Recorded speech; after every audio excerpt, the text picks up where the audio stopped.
Okay, in this video we're going to look at how to create some of the graphics that we see on the front of a cereal box besides the logo. We're also going to take a look at the top area where we have some nutrition pitch going on. This Cocoa Krispies box is a great example because even though we know that Cocoa Krispies is full of sugar and chemicals and a number of other things, at the bottom of it they want us to think it's a healthy product. So, on some level it is. It's a good source of vitamin D, which probably comes with the milk, I'm wildly guessing. But over here they're showing us that there are some other nutrients that we can find in the cereal. To begin with, we need to pay attention to where we put this in our layers. So I want to make sure that I open this up, my layers panel. I'm just going to let it float here. I've got a logo layer already. I'm going to open up another layer. I'm going to call this my nutrition. Now, it may not be the only place I put the nutrition, so I'm just going to list nutrition 1. And that's now the name of that layer. Now, one of the common things I've seen in some of these cereal boxes, they'll just use a couple simple shapes, and what we'll look at is we're going to look at using some shape tools to create this with. Okay, and there's a shape. I want this to be red or blue. I've seen a couple different colors of these in different cereals. Alright, I can affect the size of this. Now I know for a fact that my image size or my document size is, let's see, 7.63 inches wide. So I'm going to select this thing and choose transform and put the same value in for my width, 7.63, and I'm going to make the height about 0.75. Okay, now I want that to be right up against the top, so I want to do that accurately.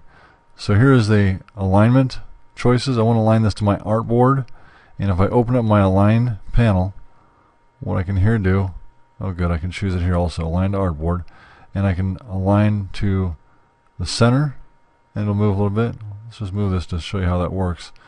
I can align it to center, and I can align it to top. So now it's right up against the top of my image. So that works pretty good. I'm going to leave this open because it also contains a Pathfinder panel.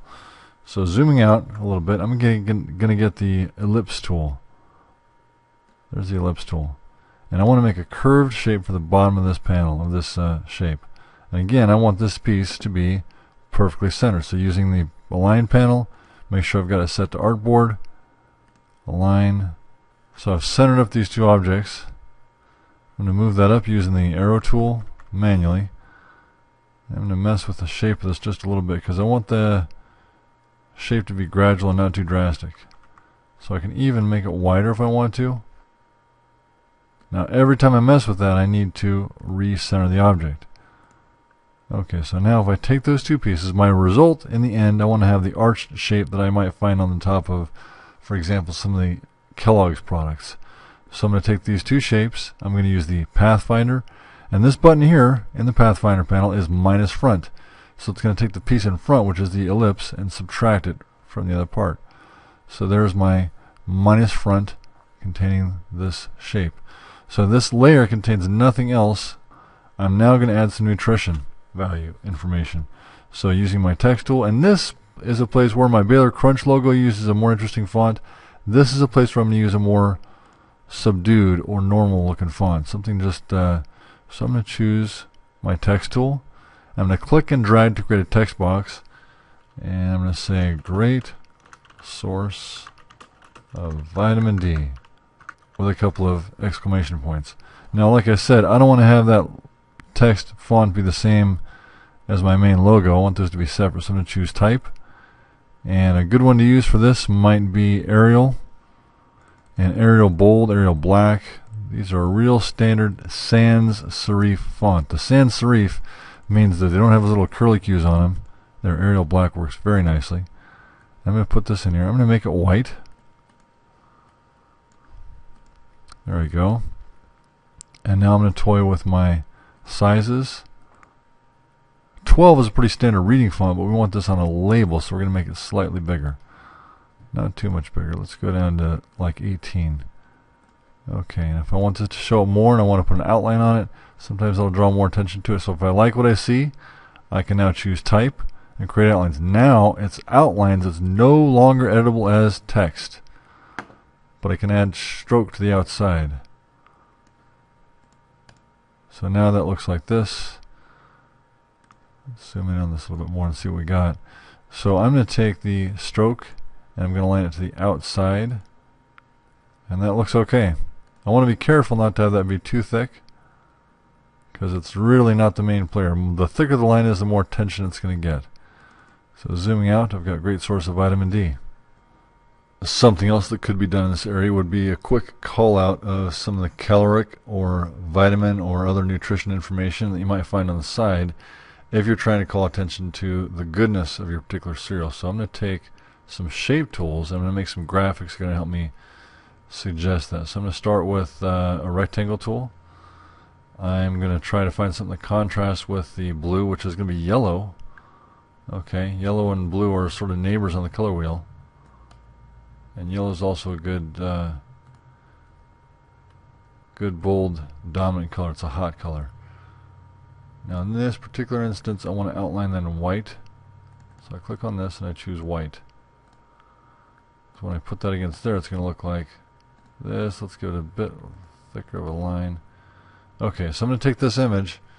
So using that shape, what I also want to do is take a ellipse, and I'm going to make an ellipse that's the same approximate width as that.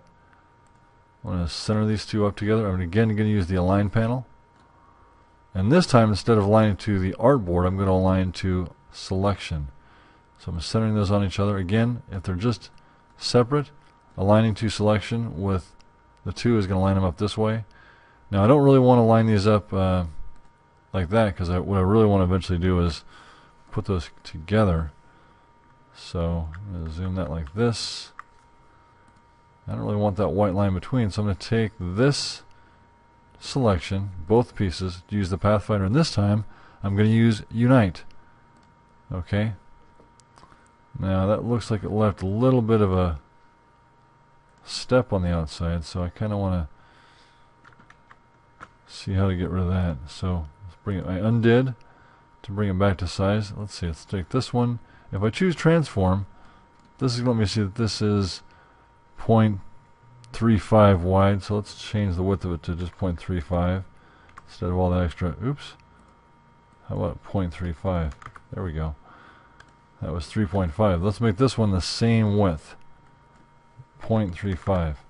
So now when I combine them into one piece, there will be a more smooth transition between the two shapes. So zooming out slightly, I'm now going to put this, and now I'm going to use my align panel again, but align to artboard again. So I'm going to butt this up against the very top of it nicely. Okay, and what I'm going to wind up doing is let's go ahead and put some text in here to highlight the nutritional yummy qualities of this particular cereal. So I'm going to click and drag, and I'm going to say, oh, that's huge. So while I'm typing, I can make changes as I go. This is a much smaller piece of text, so I'm going to choose my type, and I'm going to choose a font that is not the Arial black. I'm just going to use plain Arial, and that way it'll show up much better. Now I can fit more text in there. Calories 110. So you're going to want to base yours on whatever your real cereal is. It's got to fit in here. It's got to fit. There we go. So that part I'm going to make bold, and I'm going to center the text. So if I zoom out, there I go. And you can just take that whole piece rather than do that again and again. Let's find the layers panel again. I probably closed it. Layers, there we go. I sure did. I'm going to lock everything else because this is the only stuff I want to deal with right now. So closing my layers panel. I'm going to take this and I'm going to make 1, 2, 3 of these, and then I can change each of those to contain different nutritional information. So now I've got all my nutritional information. If I double click to zoom out, I can see how that's going to appear in the final piece. Information. Let's open layers again and let's hide everything else. Now, so far, we've got a good start. What are we missing still? We've got to put some cereal box, cereal images in there, some other logos, and the color of the box is going to show through this on our other template. So there you have it.